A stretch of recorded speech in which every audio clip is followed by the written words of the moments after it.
next topic is driven from comments by our patients. So we did send some questions out to our patients using email and our Facebook group on what they wanted to hear about at this symposium, and we've covered some of those topics already, but our next topic directly comes from our patients and families, and it's one we haven't talked about in a while at one of our symposiums.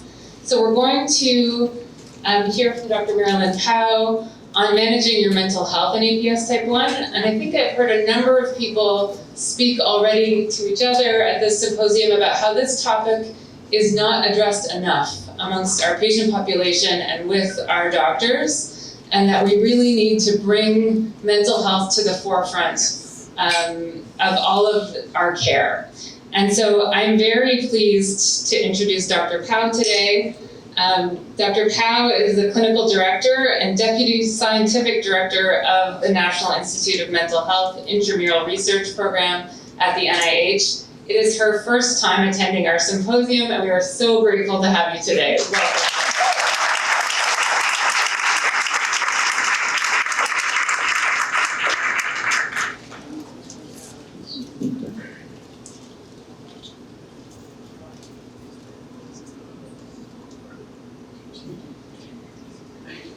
Okay, thanks so much for inviting me to join you today. And I always say that there is no health without mental health. And I think most of the patients would agree. I think it's great that Jennifer opened the program by saying it's really important to understand the whole person. And you are not your disease, it's what you have, it's not who you are. So we can talk about these other aspects of your care today. So I wish that I had something to disclose, but no financial disclosures or conflicts. And I am a developer of the Ask Suicide Questions questionnaire and Voicing My Choices, which is an advanced care planning guide for adolescents and young adults, and Checking In, which you'll hear a little bit more about later. So these were learning objectives that I just put in there. So I trained as a pediatrician initially, and then adult psychiatry and child psychiatry. And so I believe that our task in pediatric care is to maximize children's functional abilities and sense of well-being, their health-related quality of life, and their development into healthy and productive adults. So I've been studying for the last 30 years, why do some children with medical illnesses thrive and others not?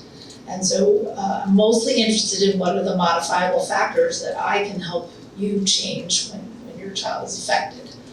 So as a pediatrician, we all learn about the developmental trajectories. We go through physical growth. Everybody knows the milestones of walking by one, 2 words together by 2 for language, motor development. Everyone's very focused on when you can walk up the stairs with 1 foot or 2 feet. And we know a little bit about language, something about cognitive development, a little bit less, but hardly anything about emotional development and attachment and sexual development. I don't know if it really talks too much about that. So, but I'm going to focus on the brain for the moment, which really controls everything anyway. And it's really important that the developing brain across the lifespan, that you know that different regions of the brain mature at different times in different places. And it's in different rates in boys and girls, if you use sex as a biological variable. So, and that the frontal cortex, which is where all executive functions come from, doesn't fully mature until around 25 years of age, which is why you get the mismatch that you see in adolescence, which we'll get to, between being executive function and your limbic brain, which is all emotions. So I do have to go over 2 theories of cognitive development and social development, which you might remember from your Psychology 101 days, but the first is Piaget, which is the theory of cognitive development, and that just says that we all develop cognitively in a systematic and predictable order. We don't necessarily get to the last stage, but we always go in this order of stages. So we start with the sensory motor, and you see young children touch everything, feel everything, lick it, see it. So it's all sensory motor manipulation and mastery of objects, right? So, and then pre-operational from 2 to 7, you're starting to figure out rules, that there are principles that apply. And you start to put together puzzles and learn, reading. And so everybody goes through these stages. Then concrete operational It's just more maturity, being able to put things together. And then formal operational is really being able to abstractly think. If I do this thing now, this will help me 20 years from now. But not everybody can do that. So not everyone necessarily gets fully abstract. So some of us stay pretty concrete. And it's important for you to know that with your patients, because when you're giving them instructions, maybe they can't handle 3 instructions at one time. Maybe you should be giving 5 simple rules, so that they know what they're doing and not tell them all these things they have to manage at one time. So understanding their cognitive development is very important in how you communicate your medical information to people. So the other piece of this is that their actual age in years might not be the same as their developmental age. So I work with a lot of children with autism, so they might not be fully, they're 30, but they're cognitively 3, right? So there can be mismatches between these physical age and the cognitive age. The second theory that's important is Ericksonian psychosocial stages of development. And this is a complicated picture, but basically on the steps are the names of the stages that Erickson gave them. So trust, autonomy, initiative, industry, etc., identity. And then what happens is if you master it, you get hope, say, trust. So when you're a baby, you're basically plopped in an environment, and it's your parents' job to make the environment be friendly to you. So not too hot, not too cold, no dangers, no wolves coming to eat you, So, and if they are doing a good job of it, you're gonna learn hope. But if you're not, you might learn mistrust, that they didn't take care of you, and then there's abandonment and other things. So each of these stages has something you can get stuck in, or something you can develop as a hopeful area: will, purpose, competency, fidelity, love, care, wisdom. So those are the things that we're trying to help you negotiate during these psychosocial stages. But it's not uncommon to get stuck in a stage when a trauma happens, and therapy is often targeted at helping people progress through these stages or redo some of them, whatever it is. Okay, what's the problem? The problem is the theories make it look so easy, right? And everyone expects things to progress smoothly, straight, and what we get is, reality. So this was the picture I used for COVID. We were expecting our lives to go like this, and then we got COVID, which was the reality. So this is how our whole life is, right? We have all these expectations, and then we get life. And so we have to pivot to new plans, and sometimes our lives are just a hot mess. So what happens with chronically ill children? Now, I don't want you to be scared if you have a chronic illness, but some of the data does show at a large population level, this is not you as an individual, but when we look at populations, and this is a little bit old, we see that as a population there are elevated use of healthcare services, more hospital days, poorer school attendance, less academic achievement, less permanent employment, more likely to have delayed independence, and more likely to be single. So I was always concerned in my career as to what can we do to prevent these things. And I think there are many things we can do. All right, so there are some plus things also. When you have chronic illness, often you have less drug use, you do less cigarette smoking, maybe you have less criminal convictions, so it's not all bad news. But just to say, there are parts of, so, all right, so can we prevent these things? Yes, we can, but it will take work, and it will take a big team of people. And you already heard that you have your endocrinologist and your ID doctors and your immunologists, but you need a few other people. You need good teachers, you need psychologists, you need school helpers. You're going to have some of these groups tomorrow, and that's great. So what can we do about elevated healthcare services? Well, honestly, every time you come in contact with a healthcare provider, that's another time for you to be evaluated as a whole person, including your mental health. And I bet you, if you talk to these endocrinologists here and the diabetologists, that they have a team of psychologists who work with people on how to adapt having to take shots how many times a day, or having to have your chest PT how many times a day. That we have psychologists involved, and there's a whole field of health psychology. That's the kind of psychologist you would be looking for chronically medical ill kids. I'm the president of the Academy of Consultation Liaison Psychiatrists. There's 2,000 psychiatrists whose whole focus in psychiatry are the medically and surgically ill. So that there's a subspecialty for specifically that. Okay, poor school attendance. well, what's actually important about school? Well, we certainly got to see that during COVID, right? It's about social connection, routine, learning to live with other people, learning emotional regulation, distress tolerance. We have to be able to tolerate distress. We're getting very bad at that, actually. Rules, work ethic, right and wrong, boundaries, respect. These are all things you learn in school. Empathy for other kids, communication skills. Knowledge is like way down on the list of what you're actually learning in school, okay? That's the formal education, yes, but all right, so lower academic achievement. Well, actually, I counsel parents and I meet with many parents of many children with rare diseases. I tell them, okay, school is important, but what you really need to focus on is practical life. So it's important to understand math, but you only need to understand math so you can buy your metro ticket and know how much change you're gonna get, or how to balance your ATM account, or that's what you need math for. You don't have to be like AP calculus, okay? So just focus with your kids on what is important about that aspect of the care of the schoolwork. So less permanent employment. Well, again, we talked about school skills and independence. There could be more vocational training. Sometimes your child isn't gonna be a college professor, but we don't have enough electricians in this country. We don't have enough animal husbandry people in this country. If you talk to Temple Grandin, a cow hugger. I mean, people are not learning these skills anymore, and we could really use those people. People who are good with their hands, people who like to be outside and run around a lot. We can take advantage of this, but we get a little over-focused on school and college and that trajectory. So have a broader expectation, but have an expectation. So here's where we get in trouble, because we feel a little guilty. We have this thing called vulnerable child syndrome, where you have a child who's sick and then you feel like they're so vulnerable. Really, it's the vulnerable parent syndrome, it should be called, because they're so worried and feel so guilty, and just you already brought a world of hurt with all these doctor's appointments, so you're gonna try to make everything nice, but life is not nice. So if you don't teach your kids how to deal with not nice, and have expectations on them that they have to do all the things the other kids have to do. They have to do chores. They have to have expectations on them.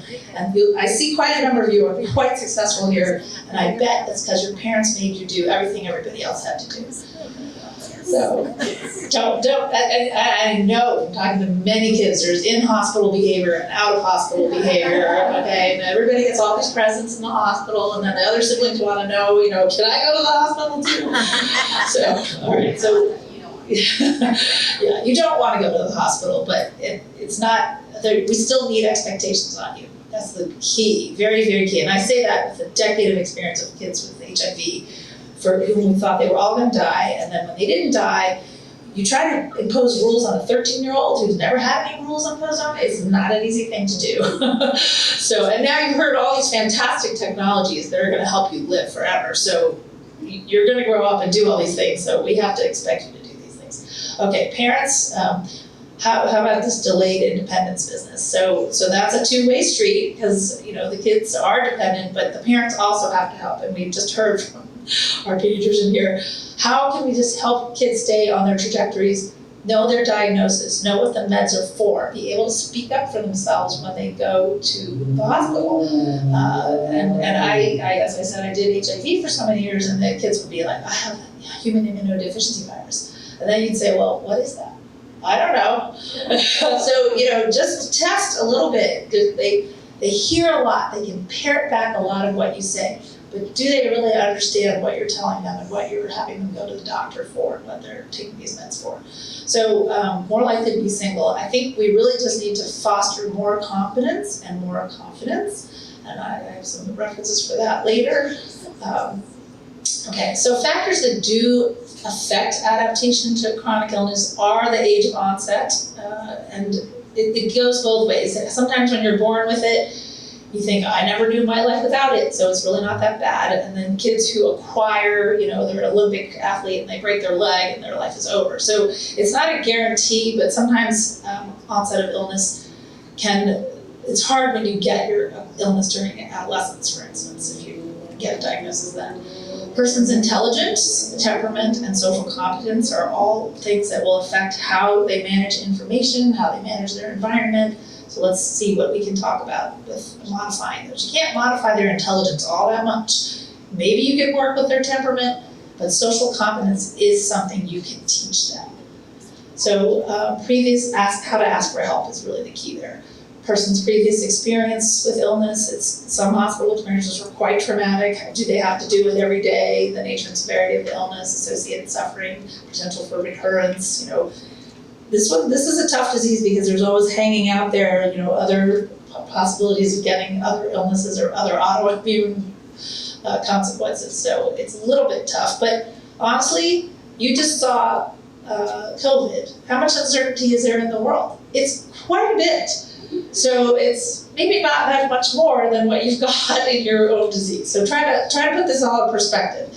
Required treatments and adherence, those are things that we can modify, and you can work with your physician to try to, if you want to go to that prom that day, and you're going to have surgery that's going to provide a scar, can it wait for a week? Just things you can negotiate, things you can't. Coping skills, again, things we can teach you, family and community factors. So yes, religion, so community. This community is incredibly important to find for one another, or for yourself, so that's what's available. Okay, so we went through the developmental trajectories, but in a chronic illness, there's all these other factors, right? So your mental health, your longitudinal coordinate cohorts, your impact of environment, historical and societal impact, etc. So important to know that there's a context through which your illness is happening. Okay. So let's focus for a moment on adolescents, because those are really my favorite. And remember that this is where I just said the emotional brain is out of sync with the executive functioning brain, right? And so it's sometimes a period in which you're going to get a lot of emotions. It's a resurgence. It's a critical period of development. And this is from Disney's film Inside Out. So even Disney has captured, the few emotions that you regularly have and that come back up. So that it's not surprising that these emotions come back up and you have to deal with them. This is another way of looking also at the brain, though. The brain has to deal with all kinds of hormonal and immunologic aspects as well. And I was pretty excited to hear about the FIP-Seq project because I just hired Chris Bartley from UCSF. Oh, Yes, and we're starting it. He's bringing us FIP-Seq so we can look at FIP-Seq in the brain of patients who present with new onset psychosis, because I do believe that some aspect of that will be autoantibody related. But anyway, we know that stress can induce inflammatory responses. We don't fully understand how the endocrine system and the immune dysregulation in APS could affect mood and anxiety, but it's something that you could study as a group. So just to say that all of these things also, your cortisol, affects your brain.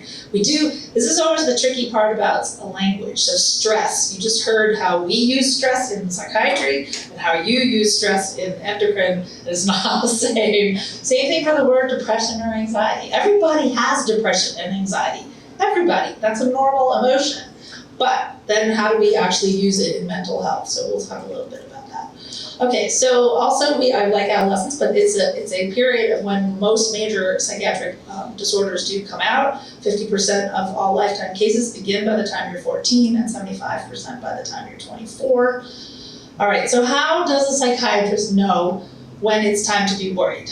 Okay, so if I take a behavior like sleep, just any behavior, there's a normal amount of sleep, then there's developmental variation, right? Because younger kids don't have to sleep, they get up at 6 o'clock in the morning every day, and then suddenly they're teenagers and you can't wake them up until midnight to noon, right? So there's all that developmental variation in sleep, so just physiologic. And then when does it become problematic? Well, if you can't get your teenager up to go to school every day, then you're starting to have a problem. And then if it's 2 weeks in a row, then you've really got a problem, right? So any behavior can go in this description. And but there is a frequency and duration of symptoms that we account for. And so when it's more than 2 weeks, if you don't sleep once or twice in a week, it's not a big deal. If you don't sleep every night for 2 weeks, we start to worry about it. We ask you to go see a doctor. So of course there's severity, and that you heard, it's Addisonian crisis, that'll be right there, you have to go. So the same thing for if I want to kill myself, that's one of those things you should probably go see somebody right away. Or you're hearing voices, get it checked out sooner than later. So this is the health continuum. How do we judge? We're really judging on functionality. There's no other measure really. It's how well are you doing? Is it reversible? Do you swing back to yourself? Or are you just unable to swing out of it?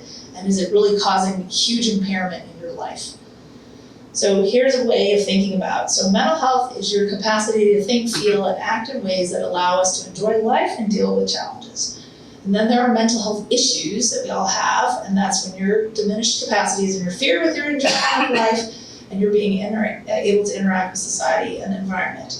But mental illness is when the condition starts to affect your thinking, your feelings, your behaviors to such an extent that you cannot get up, you are really not functioning, and your anxiety is paralyzing you, and you cannot move or do anything. Post-traumatic stress disorder, schizophrenia. I will say that medical trauma does count as a stress that's significant enough to cause post-traumatic stress disorder. And if you look at the National Childhood Traumatic Stress Network, it has a whole section on medical trauma separate from, and it's dealt with a little bit differently than post-traumatic stress. Parents also get post-traumatic stress from their children's hospitalizations, and that's a well-known phenomenon, specifically in the NICU and in oncology treatment. I'm sure it applies to APS. So the other thing I want to just say is just because you have a mental illness doesn't mean that you can't flourish. So if mental illness is on the the x-axis and good mental health is on the x-axis, you're just trying to be in the top two quadrants. You can have a mental illness, you can suffer from depression, and if you take your medicine and you go to therapy and you do the things you're supposed to exercise, you can keep yourself out of it sometimes once it's been diagnosed and you take care of it. But so we're trying to keep people in the upper two quadrants as we can. All of this is to say though, all of these things happen in a context also, right? So you're the person in the middle. You have all these biobehavioral mechanisms, you have your individual behaviors, but you live in a family, and that family has its own things going on, and then you live in a community, and living in working conditions, and as we saw during this past pandemic, macro environmental conditions and policies actually affect all of us. So it really matters, and there's so much uncertainty, but on top of that, there's all this, health equity and justice going on that also can affect our psyches. So I think that everyone, if you wanted to raise their hand, how many people feel a little anxious and depressed every day? You might get a lot of hands up.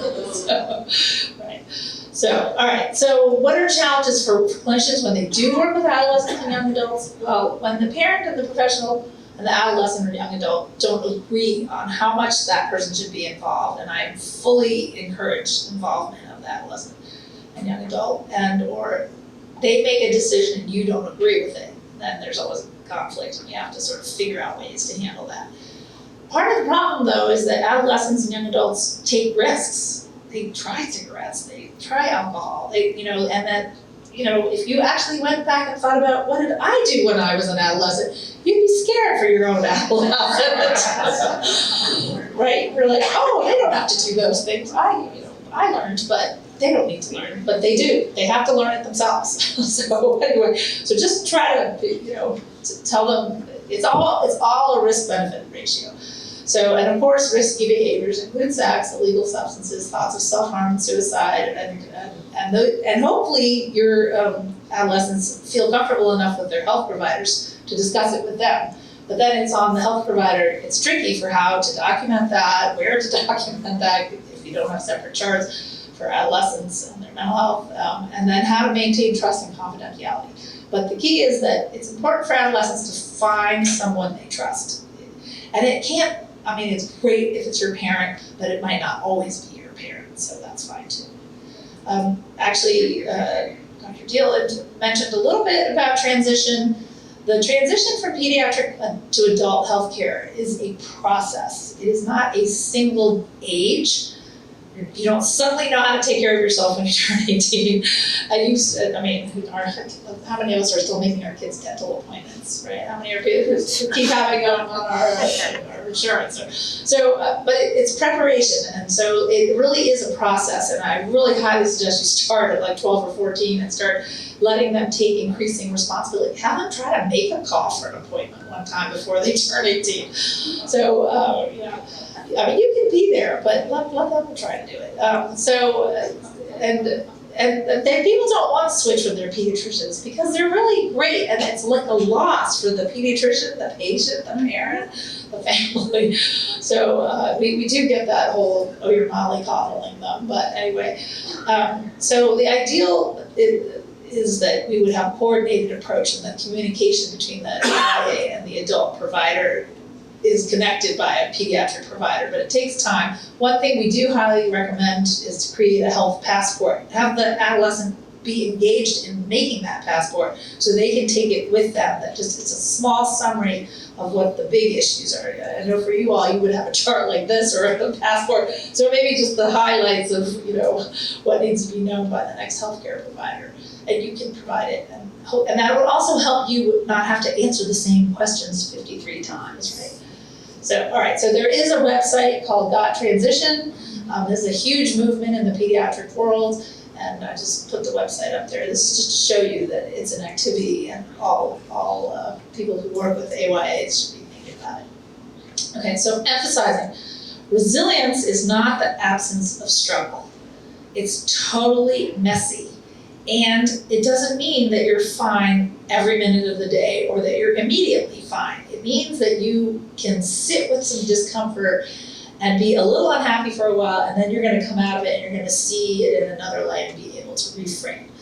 So what are the contributors to resilience? It's self-awareness, self-care, internal locus of control, feeling like you can control some aspects of the care. The example we always give, it's not, what do you want a shot? It's, do you want your shot in your right arm or your left arm?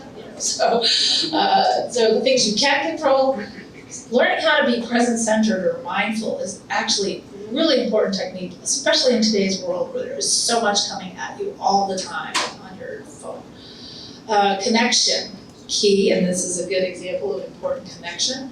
Growth and gratitude mindset. Now, I say that and then I think, oh, they're going to say, oh, that's another fluffy, fake thing. But there's actually quite a bit of data suggesting that if you spend at the end of your day just a minute thinking, these are 3 good things that happened to me, and you don't end your day angry, whatever's happening in your brain while you're sleeping, those pathways are getting reinforced, and it's actually good for you, and it can be a good reframe. So also really important to have a sense of meaning and get out of yourself, and that's why I say it's really important to develop confidence. So when I'm talking to parents of 10-year-olds, I say, find the thing they like and they're good at. It could be photography. It could be, I had a blind child who liked to bowl, and they would put the pillows in the alleyways, and he was like a champion disabled bowler. That helps people develop a sense of their own confidence, but also how can you develop a sense of meaning, and helping others is usually a way to help do that. And those are all practicable skills. So the 7 C's of resilience, again, are these, and there is a lovely book by the American Academy of Pediatrics by Ginsberg and Jablow. If parents want to take a look at that, just kind of how can you think about this through the different developmental ages. So another aspect of care is if you take care of diabetes and you teach the child how to give themselves their shots at 7, and they're pretty good between like 7 and 11. And then that adolescent brain hits again, and then things go all downhill between 12 and like 24. So those are rough ages. The doctors should just know it's going to be rough during those times. But then kids come back, and you can last through them longer than 24. It's totally awesome. They're great, So, and I'm sure there's quite a few of you who've come back around, right? So, okay. So this is actually a slide made by Dr. Stephenson from Nationwide Children's, and this is for parents. So this is how parents feel, and this is why it's important for the parent to do well as the child, because if mama ain't doing well, the kid ain't gonna be doing well. So you have to have the parents also have to have their separate time. There's so many stressors, and nobody's diminishing that, but you have to have a place to put those stressors. Your child knows you're stressed. They don't want to tell you any more about their stresses because they don't want to add to your stress. And so everyone's protecting everyone else because you pretend you don't have any stress because you don't want to make your kid feel bad. And so everyone's running around feeling bad and protecting each other. Just get your own spaces to talk to different people separate. It just has to be a third-party person. It cannot be necessarily your parent. because it's too enmeshed. So we recognize there's plenty of parent stress, and there are interventions for parenting stress, but a healthier parent leads to a healthier child. Some antidotes to distress in general, and this we took from I gave a lot of COVID, how to manage through COVID talks. And we just remind you not to forget, like when you're really feeling it, like when you're having that road rage in the car, take a breath, right? That'll just reset you. But thinking about beauty, go out and take a walk in nature. Be awed by the amazing technology we have, the amazing things that are going to extend our lives. I know I'm never going to be out of business though as a psychiatrist because technology just makes it more complicated, right? So I'm in business forever. But take a minute. I mean, they have forest bathing. Nature is an amazing place to think about awe. But music, poetry, you can find your way of finding awe. But it's there. Humor, we all use humor. That's really important. And love. So love is always there. And I see a lot of that in this group, so that's important. All right, APS. So I did, Dr. Petasek and Dr. Leonakis let me do a chart review briefly in preparation for this meeting. So there were about 130 folks followed there, and we were trying to figure out, did we see any of them in psychiatry? So out of 130 patients over the last decade, approximately 15 consults were placed, which means about 11.5%, not a lot, honestly, it's mostly female, but I don't take too much from that because it's mostly females who ever report mental health symptoms and or ask for help about them. So that totally follows the literature.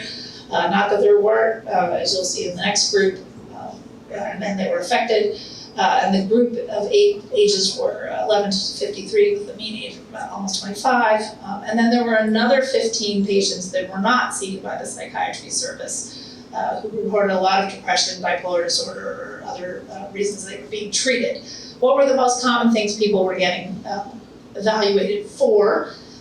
Either a symptom or diagnosing a mental health problem, or being asked for a second opinion as to whether these medications are okay, or if, the same types of questions you're getting here, like how do we manage the antidepressant and the endocrine drugs and the other drugs you want, and the antibiotics you want to put. So same kinds of questions, but you see anxiety, mood lability, irritability, depression, suicidal thoughts, both passive and active. So I ran a consult service for 20 years for psychiatry. Medically ill patients do have passive thoughts about suicide. It's not suicide so much as it would just be easier for me to stop fighting so hard or just die. They're tired, and that's a little bit different than actively planning to want to kill yourself, but it's definitely something that needs to be paid attention to and addressed. So if there are any kinds of thoughts, I think that's important for you to pay attention to. The other questions we get asked are, am I on the right medicine? Do I even need a medicine? Why are you doing this to me? Why are you giving me another diagnosis? I already have this diagnosis, and now you're going to give me a mental health diagnosis. Like, I hope that in the post-pandemic world, people are saying these are highly comorbid. We might have to think about psychiatry in a totally different way, in that maybe depressive symptoms from IL-17 or interferon gamma are actually part of the physiologic picture, and then just we have to treat when we reach a certain threshold. So same thing as the other diabetes. We pick a number and then we say it's that we have to give insulin for. So it's kind of similar. If you just take anything you think about mental health and you step back and say, well, what about high blood pressure? How do I feel about, when you have high blood pressure, first you do exercise, then you do the salt diet, then you take the antihypertensive, and you don't argue about it because you think hypertension is life-threatening. Well, guess what? Mood disorders are life-threatening. So, 46,000 people die a year by suicide, so it's life-threatening. So take it seriously. Over-focus on physical symptoms. This isn't a hard one, especially in this APS because you have so many physical symptoms. So it's sometimes hard to sort out. Am I anxious, or is this really my endocrine system going awry? It's hard to tell sometimes. Attentional problems, substance use, health hallucinations. Okay, so what happened? So if I put together all the patients, and that's like 30, then out of 130, then the rate was only 23% roughly had a mental health diagnosis of any type. Well, honestly, that's the same as the general population. So roughly, 20 to 30% of the general population has depression, anxiety, other things. So you are not enriched for that despite all of the, stressors that you undergo, at least not in this study. There's only one other study that Dr. Leonakis showed me from Finland, and it showed a 29% rate of depression. But again, these are all really biased samples. So this sample was taken from, it's not as biased. If I only went with the psych patients, 11%, then that would be biased and it would be underrating it, right? Then we looked at the whole sample, but it was still retrospective. So really the best way to study this is for you to be prospectively together answering a series of questions and surveys. All right, so and the meds that people were on from the chart review were everything that everyone is on the general population. So that on the one hand is good news because it means that we don't see a lot of problems with the general medicines that you're using in your population. So I think that is a good sign. Okay.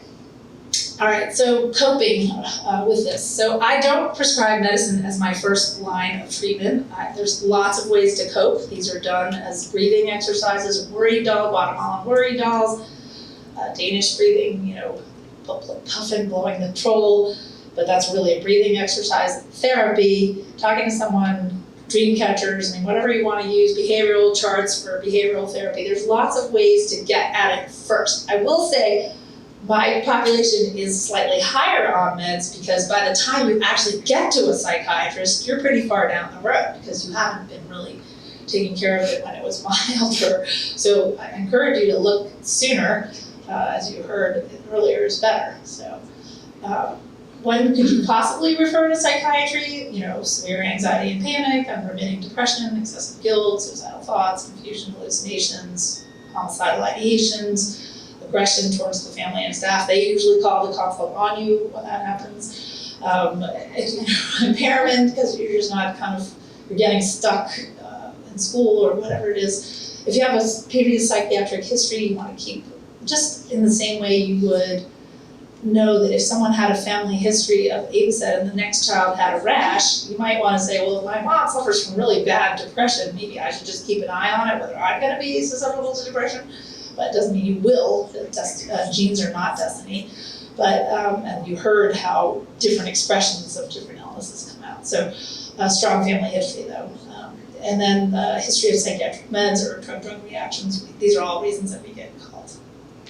All right, questions specific to APS that people mentioned to me already. How do we reach out to other people with APS experiencing the same issues? Well, this foundation is an amazing resource for that, so I think that's not such an issue. How do we cope with social anxiety because of having GI problems, alopecia, other symptoms? So you heard about a lot of treatments that might delay some of those things, but some of it is just going to have to be, graded activities, so working your way through it in terms of either working with a psychologist on what's the most fear-producing aspect of each of those things is probably the way to do it. And then other questions I did get asked a little bit about, who should be paying for all this treatment, and I'll come back to that. All right, so one of the reasons I agreed to do this is because I think that your organization has an incredible opportunity in order to gather information prospectively. So you could find out and define what are the most common psychosocial problems that are seen in APS-1, because there really isn't anything in the literature. And there are many, many screening forms for anxiety, depression, suicidal ideation. I've made several of these, attention problems, physical symptoms, you can do your own research on yourselves and understand what's the background in psychosocial problems. And so I show you this, I don't get any money from this. I spent all my time kind of screening kids, and this is one screen that we put on a web platform called Checking In. This was actually with Lori Weiner in the National Cancer Institute, because they're way ahead of every other disease in terms of understanding what the psychosocial aspects of having a medical illness is. It's all very nice to hear all these very distinct treatments, but that does not tell you what it's like to live with this every single day and how much it interferes with your life. and how you don't, it's hard to negotiate those psychosocial steps with this illness. So I put up here the examples of psychosocial standards for children with cancer and their families, because this was what Lori and I and a lot of other experts in the country worked on. And I just put in the yellow highlighted areas that were specific to the cancer. And the reason that we came up with these is because the payment issue. So the cancer folks, childhood oncology patients all went to Congress and said, you should be paying for psychosocial care for us. You pay for it for adults a little bit, and you should be paying for it for us as kids. And the Congress pushed back and said, show us the data. So you don't get services, you will not get insurance companies to pay for it if you don't have any data for it. So, you may be able to band together with other rare diseases as, a big organization and ask for that, but you won't have anything if you don't have any data. I went and took the liberty of just reworking the psychosocial standards for you as a possible starting place in APS 1, and I took out, what the cancer problems are and put in, endocrine dysregulation. But and this is by no means a done thing. I just was putting this up as a mock idea for you all to work on as a board and a community. So I just wanted to give you an example of where you can be going toward the future. You have a blank slate to create your research psychosocial agenda for APS type 1 in mental health. So just leave it at that.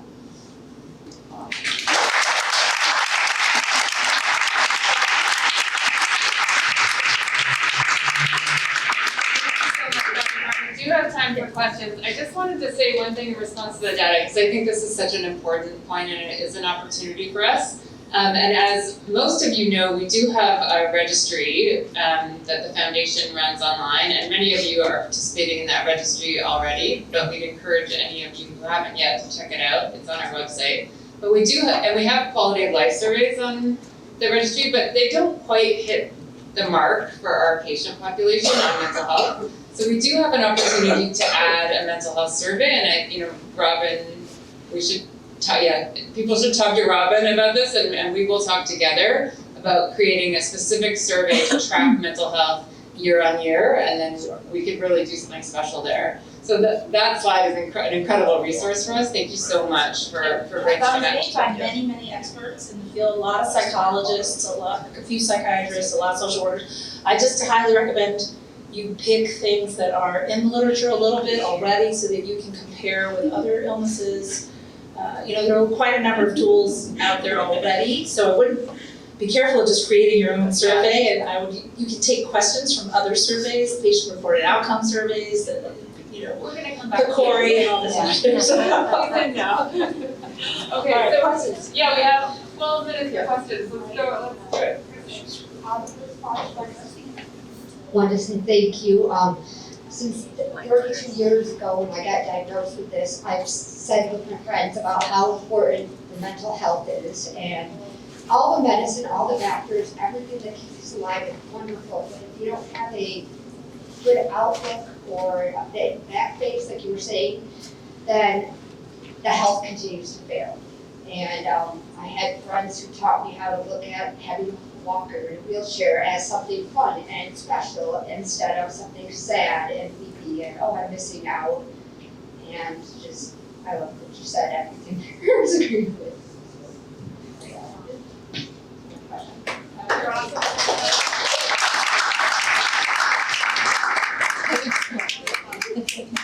Hey there, 100% ditto what was said.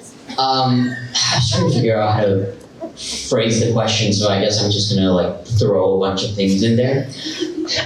Especially with a condition that it features so much with a lack of cortisol and dealing with stressors.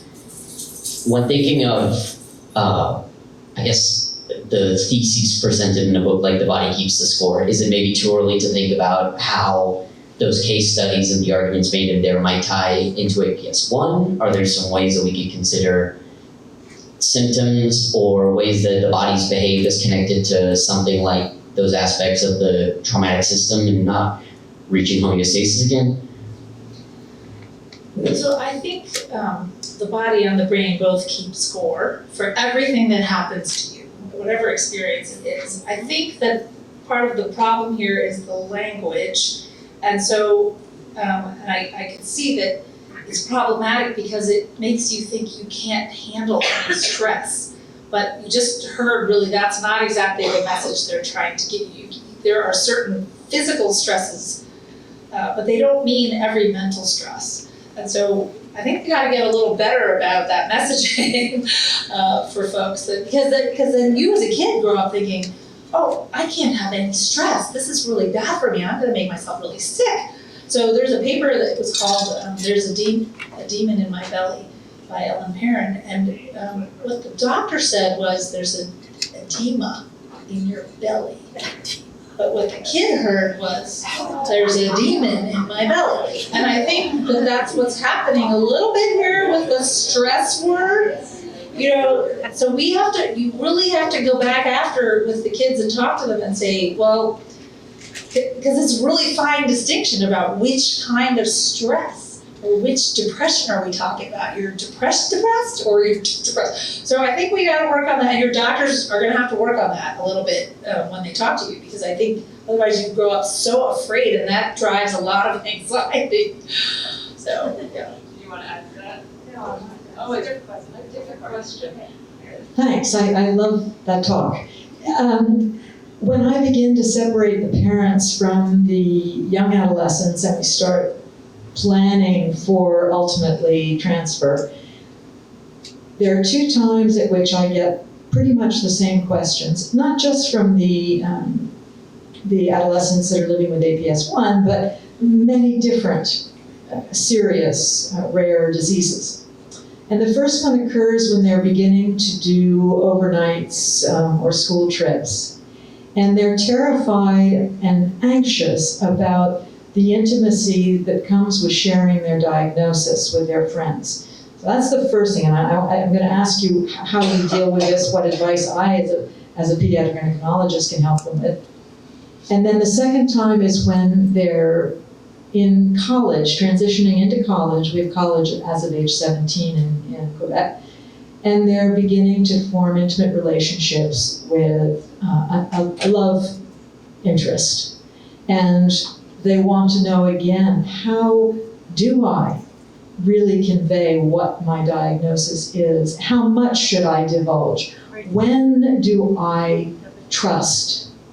And that's so important in that whole step ladder that you showed us. So what can I help them with as wise counsels from an old doctor? Yeah, so I think this is where talking to someone can be really helpful. So I kind of say, well, you know, if you can find a health psychologist who can be around and help you during crisis times or just problem times, you can practice. You can practice as a pediatrician, but you may not want to have the time to do it.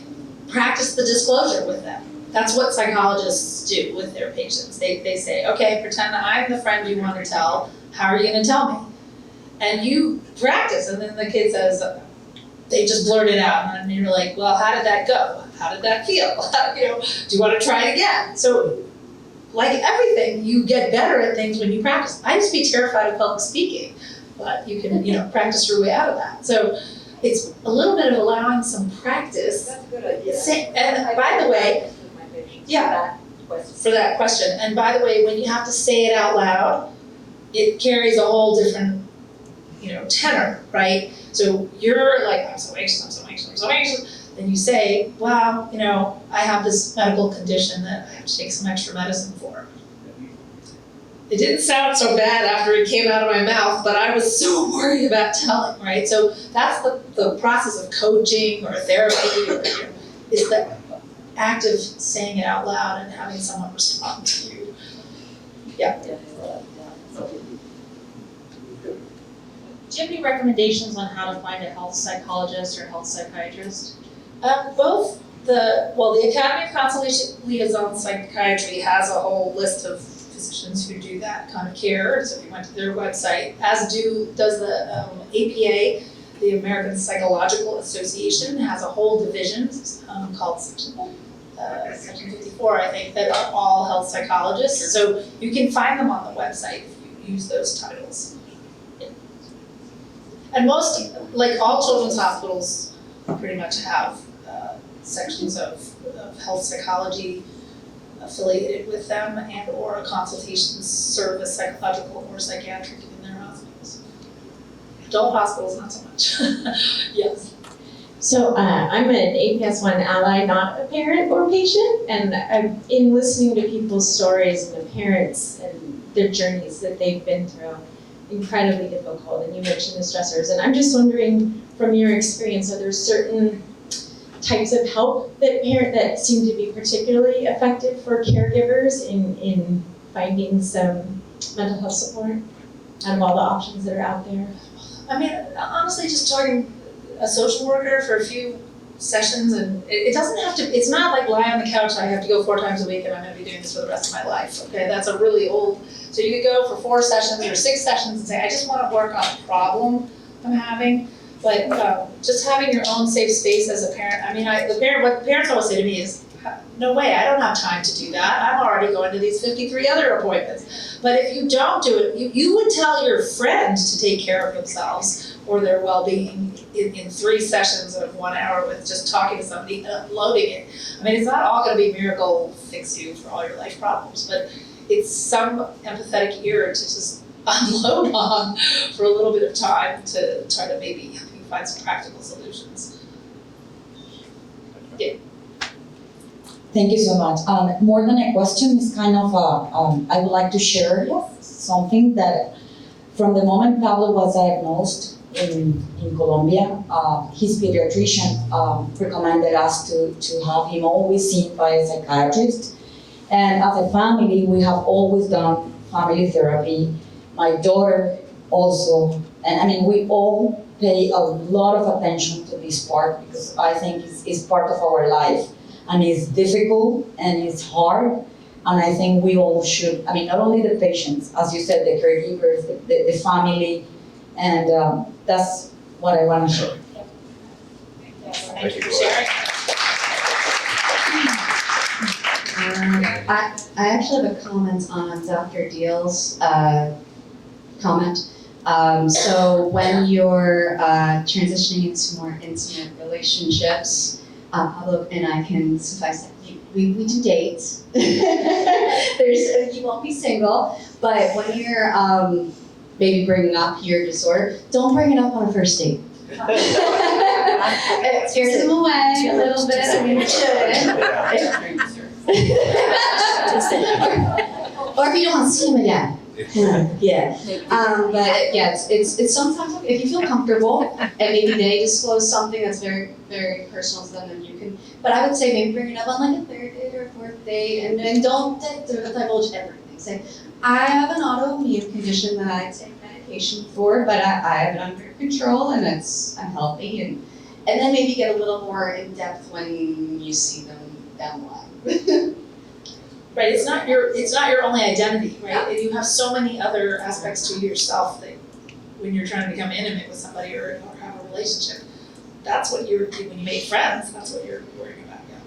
I just wanted to add, I just celebrated my 18-year wedding anniversary, so as your relationship progresses, it's also very important to then open up, you have it under control, but open it up that you're gonna need help. It took me over 10 years to start asking my husband for help with intimate things that made me embarrassed about myself, that I keep to myself. And I'm much happier now that we've got that open dialogue. So, yeah, you don't want to tell right away, but make sure you share it.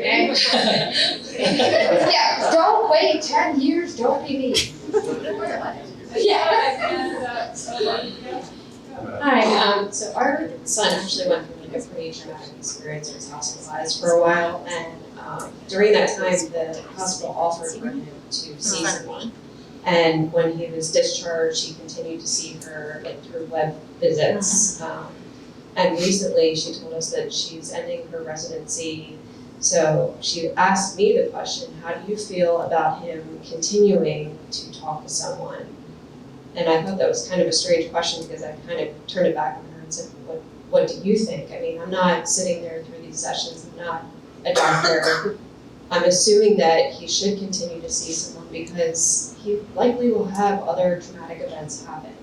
and he's only 10. He's not even through like this whole puberty thing we're talking about or any of these challenges ahead. So I guess my question is, what would you be looking for? Because she's saying, well, I can try and forward you to someone, but how would you go about that process and finding somebody? Like, is there a certain type of person that we should be looking for this situation? Well, usually in training programs like that, there are people coming up behind, so it would just be somebody else who would be coming up behind in the training.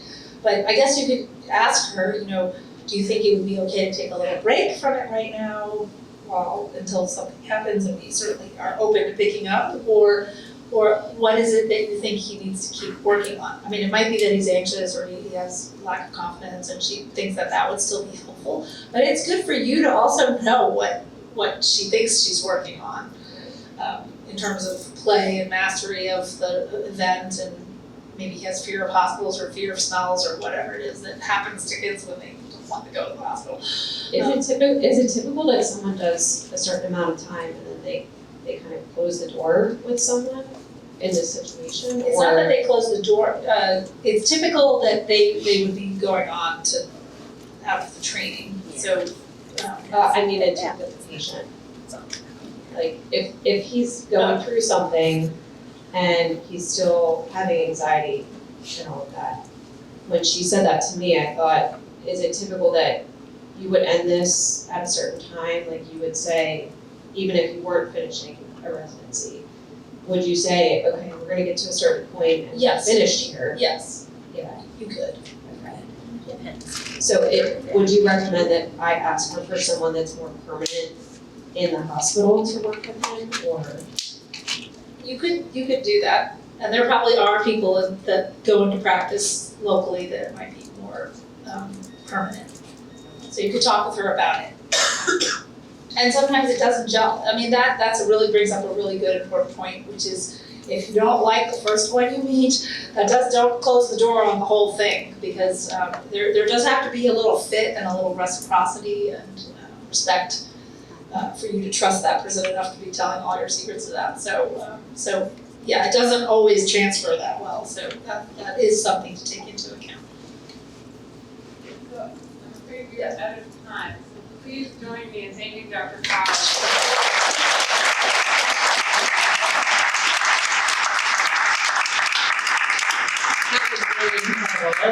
And what a rich discussion that I really hope will keep going. We have a lot of work to do in this area to make sure all of our families are as well as possible.